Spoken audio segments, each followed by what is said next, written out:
Hello, hello, YouTube. Today we will be taking a look at my pure sorcery build, my level 136, 79 intelligence, 60 vigor war wizard, Astrologian Asta. And this was a fun build because it's supposed to be pure magic. 2 staves. We got the Lusat's Glintstone staff for the huge casting buff number, sorcery scaling. That's the term I was looking for. And then we have the Azure Staff in the offhand for that cast speed. We also have the Radigan icon for more cast speed, and the Graven Mass Talisman for a little extra oomph. So we do big damage. We have to make budget cuts somewhere, so we only have 20 mind and 19 endurance, but we still have 92 poise, which is pretty solid. Good repertoire of spells. Terra Magica, Star Shower for getting those last hits. Swift Glintstone Shards to piss people off. And a very modest inventory. We can't deal with too many unique situations. There's not a whole lot of utility to this build the way I have it configured currently, but there's enough going on that you can make use of it. It's not good for AFK farmers, I'll say that much. Even this first interaction, I was warming up trying to get used to casting and whatnot, and the damage is a bit appalling. Even on a miss like this, when the spiral turns into him, chips away half of his health. Just in a moment. My goodness, is it ridiculous. It's also a very heavy on the mana build because you're using the Lusat staff. If you need it to be a little more economical, you can use the Carrion Regal Scepter, which has very good damage. You won't be upset at the damage, but you might be happy with the savings. And here I am having tunnel vision, going after the Phantom and just being hailed upon with collapsing stars sorcery. That thing is agitating. It's great in a 2-man chase down where one of you can cast it and the other can just go after whatever you're following. And just the free 900 damage uncharged comet. Ugh. It's a little gross, honestly. I'm surprised you're gonna watch this video and put up with my shenanigans. Playing a filthy wizard. I've always liked wizardry. I've never been a fan of spell spammers, but this is one of those times where we're only spell spamming, kind of like our pure pyromancy build we already did, though that one had a little more combat in it because it came with some straight swords. This guy just keeps popping Barrier of Gold, which is a 60% anti-magic defense. You get 60% extra absorption against magic, so you just do next to nothing against him. But he just keeps casting it. I don't know what these guys want. It's a guy and his invader buddy, and it seems he can buff him. I didn't know that a host could buff an invader. Maybe he summoned him in as a duelist. But I just no clue what's going on here. Don't know what people expect. I don't know if they're like hoping to have fun with duels and watch each other duel. I couldn't tell ya. But sure enough, it's one of those exchanges where I show him the might of the sorcery build. And look at that, 1200 damage in a single star shower with a couple swift glintstone shards to follow it up. Even with his little bit of magic defense there, the little swift glintstone shards doing 250 to him. It's kind of disgusting, your capacity to do big damage at a range when you have this much intelligence. To be a little more particular, the hat offers 3 of those points of intelligence, so it's really a 76 intelligence build, but an extra 3 from the hat. But still, playing as a war wizard was good fun, though it's a different mindset for the most part. So if you do run into somebody like this who's just got the anti-magic going on, we do have a trick for that. It's called a Frost Rapier, and we're going to pull it out, or the Clean Wrought Night Sword. Because even while they may be magic resistant, it still has a bit of physical damage on it, and frost procs. Even though I have to chip him a whole lot to kill him, he seems really intent on getting his physical absorption up as well. I should have noticed once he switched types I could go back to sorcery, but I was just so angry at him. Just get up and face trade. Because we're a war wizard, we also have good absorption and good armor. I feel like there's an awful lot of people who wear the scaled chest piece with the bull goat legs in like every single character they throw together. It's their peak fashion. To be fair, they're very good pieces of armor. The scaled chest piece is very low weight for how much poise it offers you, and the bull goats gives you a lot of poise for how much they weigh. And you can kind of wear that plus a good pair of gloves and not really have much of a hat and still have a good poise value. So I get it. I understand why it exists. I just wish it wasn't so samey. It feels like if people are playing a sweaty tryhard, they're either wearing this chest piece or they're wearing the commander's chest piece. The veteran chest piece, I mean. This invasion right here shows off one of my weaknesses when it comes to being an invader. I don't know how to dance with somebody who's using claws, guitars, punch weapons. I can do a little better against punch weapons. It's claws. They have that running double attack. They feel like they have a lot of chase. Couldn't really get them off of me. I should have. It's like you don't have enough space to feel like you can turn around and adequately roll, but they're hitting me from a good distance off. They have a lot of phantom range. The ping wasn't so great.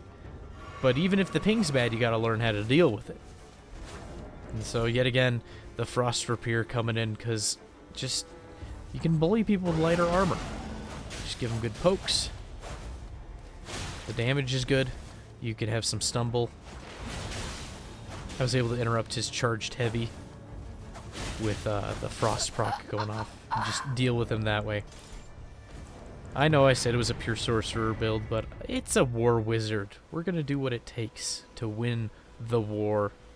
This was a funny little exchange.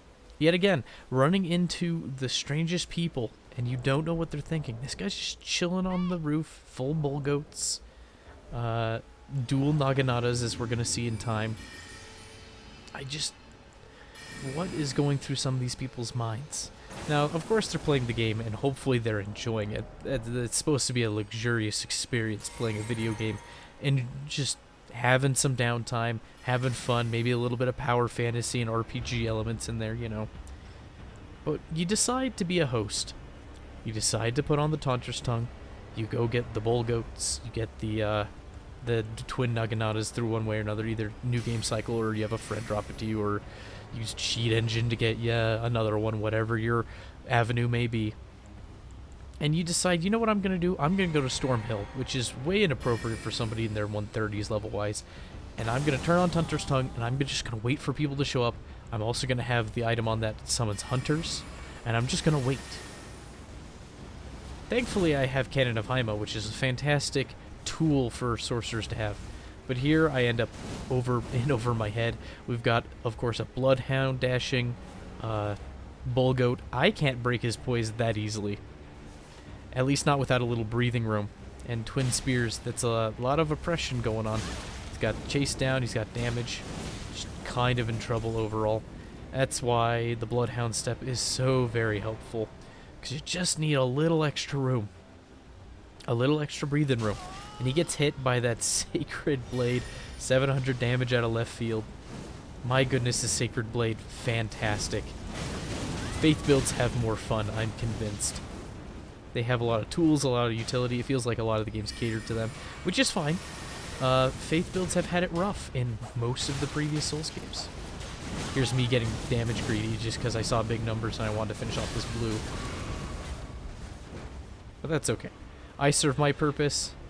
I show up, I cause a lot of mischief, and the co-invader, who's really the MVP of this whole clip, he's the one who comes in and saves my hide, finishes off the blue, and then the host is out of here. He's running a home plate. He has anywhere to be but here. God, I can't speak. And he just keeps a going. Forever. I don't know what he expected. Was he hoping for some cool 2v2s with him in a random blue? Blues come in a huge spectrum of quality, most on the lower end. You can't really depend on them to be great teammate in terms of a 2v2. Who knows what you're gonna get? Blues are anyone and anybody. Reds are at least hoping they can overtake a host, like they've prepared well enough, have a good enough kit, you know. Unless they're just doing the quest line to get it done with Vare. I feel like I could have sped up this clip and played Yakety Sax over it, and in retrospect I should probably try to do that in the future. As long as Yakety Sax isn't copyrighted. It shouldn't be, I feel like it's old enough. The Sacred Blade again, dealing just under 700 damage to a full bow goat. Feels good. Getting these tasty little chip damage. Now he gets a taste of what I had to deal with. And I'm all for an honest fight, right? I'm not mad at him for what he did by any means or extent of the imagination. Just confused, generally. I tell everybody to calm down. That Phantom was not enthused with that host, obviously. I talked about earlier how the wizard build didn't have a whole lot of utility, and that's because if you're playing a strength build or a dex build, you can usually have a great bow. You can have a slew of good weapons with Ashes of War.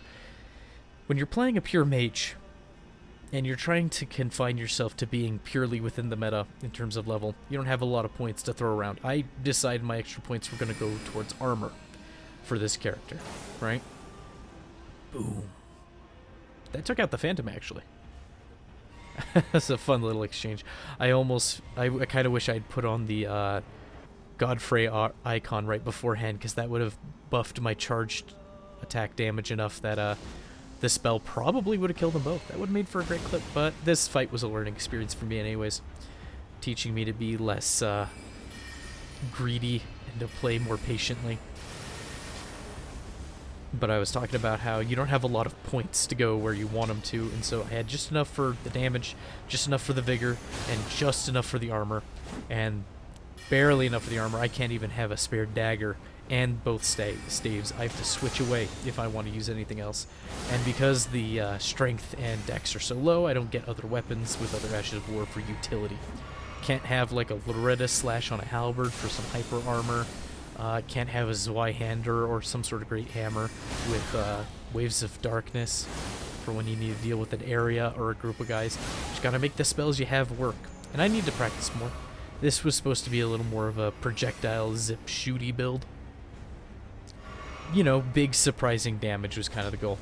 I think my ideal wizard is more of a hybrid. I probably would have stopped around 60 intelligence and saved some of those points instead for having just a little more endurance and a little more strength and dex just for a variety of weapons.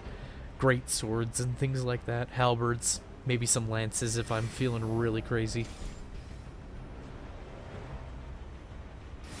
I really feel like I missed out on the Carrion sword sorceries, because the Carrion greatsword spell, the Piercer, Slicer, Gavel of Haima, all of those are wonderful. And it feels like the kit's missing when you don't have the greatsword, because there's a lot of stuff that you can combo into each other with all of those Carrion sword sorceries that you don't have enough spell slots for when you're focusing on being the big blasty boy. Which is fine. I don't know what I would get rid of, honestly, to switch it around. Probably the Spiral spell first would be the first to go, to complete the kit. But I like having those spells in an offhand, personally, and having a solid straight sword in the right hand or some other weapon to complement the kit. Because having a solid weapon that has some physical damage and Ashes of War to swap between, and then having spells in the offhand, that's the fun. That's my ideal kind of wizard. This kind of wizard feels very restrictive to me, but the damage is hard to bat an eye at. You've seen me use Comet Shard and just melt people. There's an alternate way to run this build. You could probably get away with 2 Staves of Loss, if you want to say, where it'll buff your Night Sorceries, Night Comet, Night Shard, those 2. And it'll do similar damage. I think it'll be slightly worse, right? But similar damage nonetheless, and it'll be significantly cheaper on your mana bar, and it'll be harder for people to see the spell going on, which is also nice. If you're doing PvE, the NPCs that do dodge incoming spells don't dodge the Night Sorcery, so you got that going for you. That seems like a popular meme is running to Staves of Loss. This was an utterly oppressive exchange here on the route. I was looking for the way down. I feel like they were intentionally camping here because the host is armed with Rejection, or whatever it's called. The incantation that pushes people. And I was just trying to find an inn for the life of me. They were playing very careful. They had the environment on their side, essentially. And I had to use creative use of branches and gravity to get enough spacing to top off again. Just trying to figure out a way through it. And I don't play the smartest. I make silly mistakes a lot more often, I feel like, when I'm playing a pure caster, trying to get the spells to work. I feel like if I have a hybrid build where I use the spells sparingly, or even a pure martial build, I just do better. Something clicks in my brain a little more. But hopefully with practice, I'll do much better at being a pure wizard, but it was still fun. I switched the kit to the 2 straight swords, which they're not getting too much extra damage after 60 intelligence, I'm afraid. But having it as a backup, because they're lightweight and twin swords are very good in this game. You can pump out some real, you can put out some real numbers on the damage. Like this guy. I'm about to hit him with a string of attacks that almost puts him down. I'm just waiting for it. It's coming any second. There it is. Just 6 attacks, just under 1600, and then spinning slash for the hyper armor. And here I'm silly and greedy, and I shouldn't have been. But I go in for the trade nonetheless, and I barely survive. Didn't need to do that. Had already won the invasion. Oh well. Oh, here's another example of how the damage can be ridiculous once you've buffed up. Just the spiral to throw them off, and then you hit them with the comet afterwards because they're expecting the speed of the spiral, and the comet outspeeds it. And it just eviscerated that poor phantom. I felt so bad. A lot of the fights are kind of like this. It's very reminiscent of the pyro build in my mind, where the fight feels like it's either over instantly, or it's a drag because I just don't have the tools to deal with. People are just smart enough. Or just not, they're cautious enough, I should say, to deal with the problem at hand. But it is nice to have a little bit of poise. I think I have 92 poise on this build, which is enough for a dagger, so I can of course trade with the dagger with a rapier and do fine.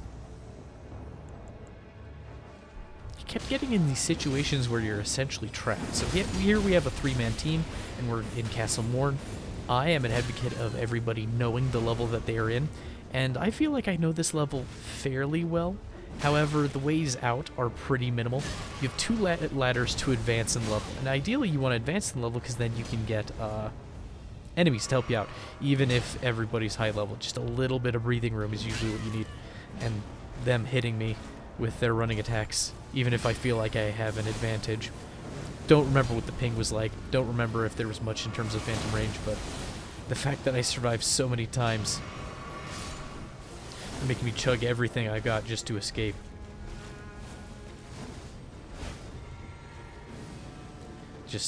Yeah, it's just a miserable little place to be. 2 ladders to go forward in the map where you want to be, but you can't really do that because either ladder will get you killed by a 3-man team this aggressive. Ideally, you could go to the front and take the ladder down, but the standard team could just move on without you. And so it's just this awful game of trying to find spacing and positioning. I don't have waves of darkness. I don't have anything to single out anybody. And they just are out for blood on my heels the whole time. Understandable. I'm the invader. They should put me down as quickly and as efficiently as they can. Still doesn't make it less of a heart-pounding moment as I'm trying to figure out how I can get past all these folks. I ate a meat dumpling to try to heal myself a little extra, just to have enough to trade with, because it feels like I'm getting a trade and nothing else. And just having enough time to patch myself up, it's hard, it's taxing. We lose the host for a little bit, which gives me a little extra breathing room, thankfully. But only for a moment. I shouldn't have gone for the second, I realize in retrospect, but the damage was quite good. Though I feel like I didn't really have the resources to deal with them effectively. I would have loved to be a strength build and have Stormhawk Axe to deal with a group of them. Golden Land, maybe, or Waves of Darkness, some means of just having AoE and a great amount of damage. And so I decide, ultimately, to go for the nuclear option. Because if I can't win it, might as well take them down with me. And sure enough, it paid off. The host died. I don't live much longer. But they still got to die, so, you know, I'll call it a stalemate. Speaking of knowing your level and knowing your environment and how to utilize it against your foe, normally when you walk this far onto the icy lake, if the dragon's still around, there's a huge blizzard. I believe killing him lifts the storm. And so finding a way in against these two, not too hard. You have a lot more space here. It's they can't be as oppressive. You can just go off in one direction and it's harder to follow, as opposed to having to circle repeatedly or deal with an elevator or a ladder that could betray you at a moment's notice. Still, that damage output, oh, it almost killed him. He ran into one of those trails of the spiral shard twice. And he didn't have horrible HP. It looked like his max health is around 1600, which isn't the worst. It's not the best either. You should shoot for as close to 60s as possible. 58 as a minimum. At least if you're playing above level 125 or at 125. That should be your goal. It just, you can take a lot more punishment. And being a war wizard having good armor, I felt it. I would get punished and I would still survive because on average they're doing just a tad less and it adds up. It really does. Absorption's a lot more important in this game than it was in the previous Souls games. At least it feels like it. At least Dark Souls 3, as far as my experience goes. In this arena we have lots of range to deal with Dragon Breath, which would otherwise be devastating in a smaller space or a shorter hallway. And he's able to just waste his mana pool, and I'm able to bide some time and concoct a way to deal with him, look for an inn. And so I'm able to just get them to hit the jellyfish, and the jellyfish are one of those enemies that you'd probably ignore if there was one, but when there's like 6 in the immediate area, that becomes a whole different issue. He gets hit, he's able to get poisoned, and stunned long enough that I can take him out with a comet, comboing off of the jellyfish blasts, and now the host isn't brave anymore. Miraculously. We're still able to hit him with the good old bolts of magic, coming with a slicer. I really need to practice with slicer more. I haven't played with it at all since they nerfed it. And honestly, the nerf wasn't catastrophic. It's still very usable. But it used to be so strong that you could run a Carrion Slicer build and have that be essentially your only spell. And you could run at people and you could just have a bit of poise and you just swipe your blade 2 or 3 times and they'd be gone. Now you gotta hit them a good deal more than that.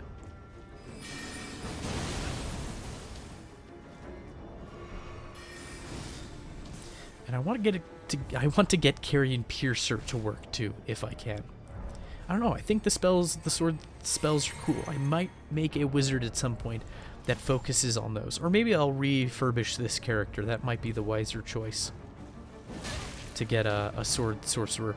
I've had a lot of success with a level 60 and a level 80 wizard with a straight sword, the Academy Glintstone staff or something like that, and using those sword sorceries. Then again, at those lower levels, people have less poise. It's a lot easier to combo those different sword sorceries together, and that's a fun way to play. I really like that synergy of having weapon and spell. Hybrids. I like the hybrid versions of builds in this game. Purecaster, not sure if it's for me, though the pyromancy build is a blast. It feels like oftentimes the fights are over very quickly, or you run into something and it's just a situation that's difficult to deal with overall.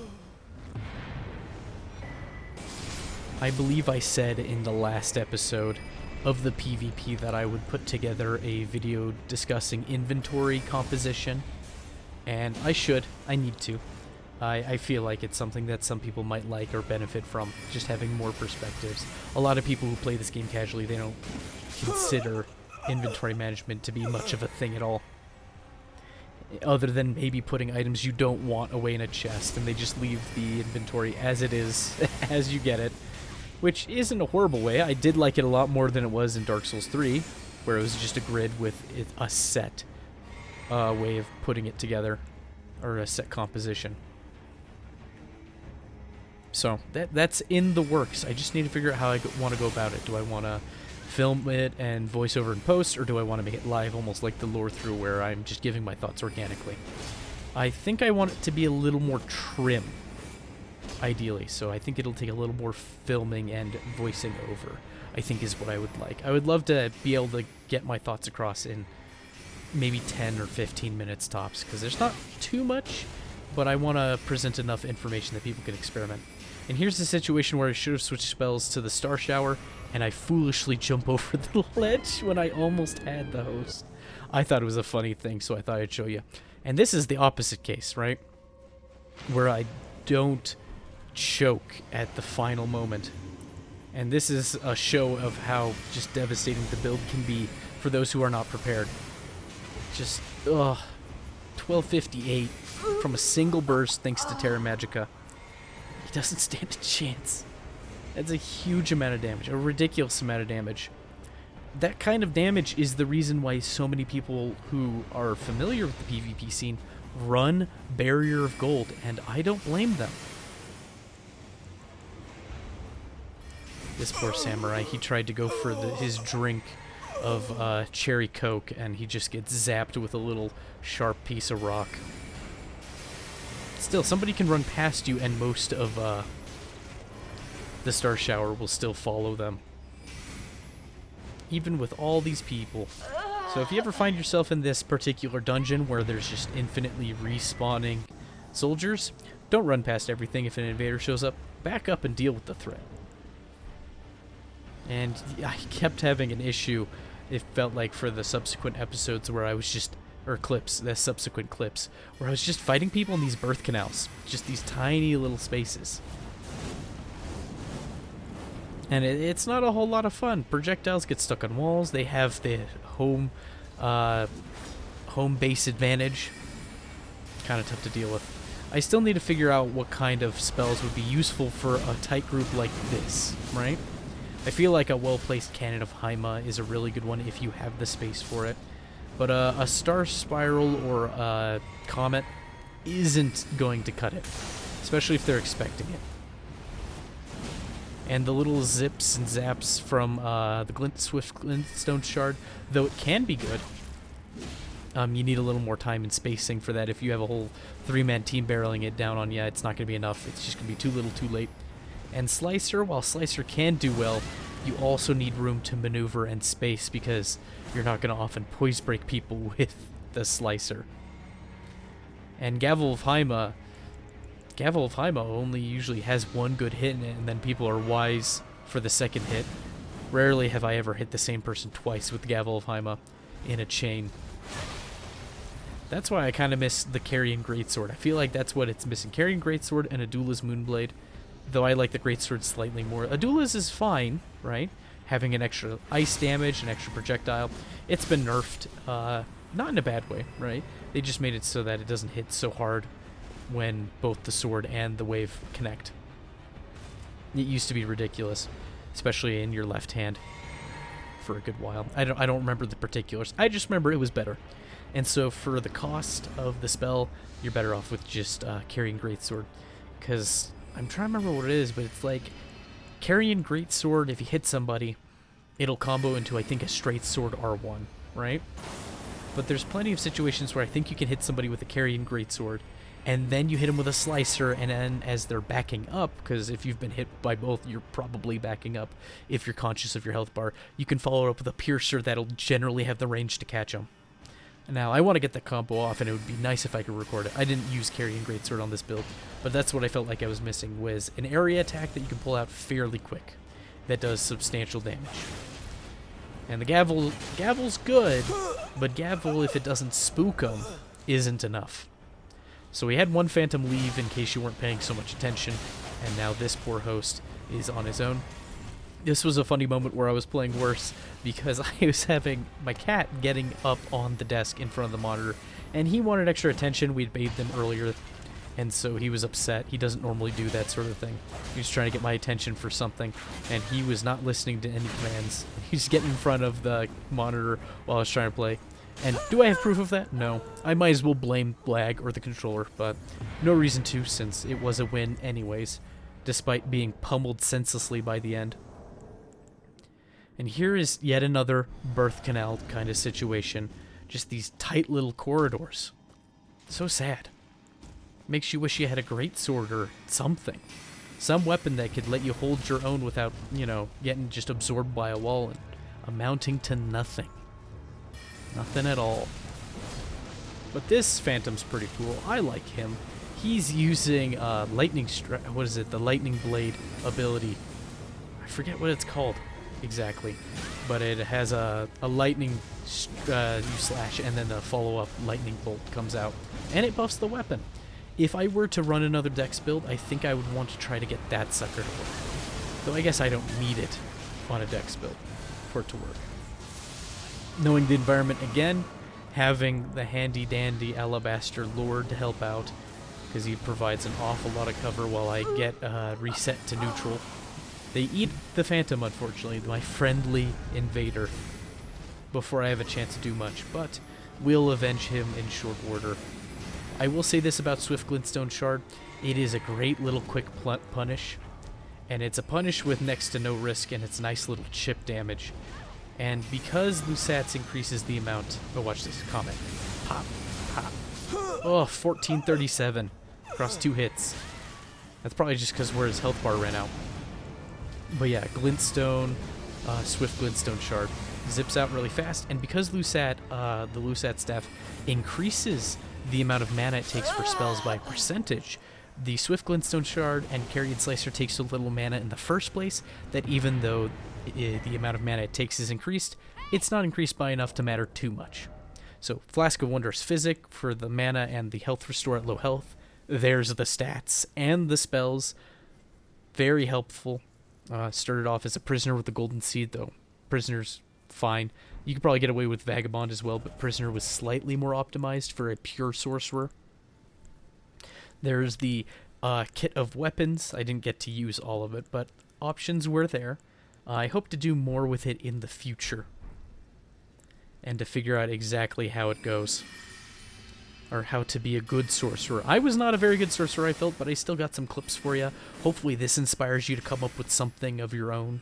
That's kind of the main reason I make these PvP videos, is not to show how cool I am, but to hopefully stir up your own thought processes and help you come up with something new and exciting. Thank you for being here, and have a good one. Bye-bye.